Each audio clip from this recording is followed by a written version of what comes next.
Вземи ми парите. Това е преносим електрически морски шах. Хайде да видим за 5 лева дали работи. Не, хайде да видим за 15 лева. 15 лева ли беше? Да. Хайде да видим за 15 лева дали ще работи.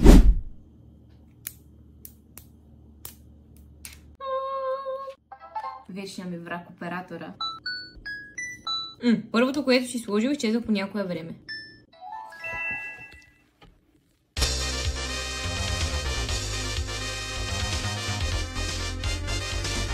Продуктът е много компактен и готин. Хубавото е, че не приключва докато някой не спечели, защото тези, които първоначално са сложени, изчезват и така играта всъщност не свършва, докато някой не победи. Има и още някакви други игрички, които не съм разцепила, така че това не е само морски шах. Има и една доза носталгичен елемент, защото прилича на тамагочетата от моето минало. Да, толкова съм стара. Играта отива в топа.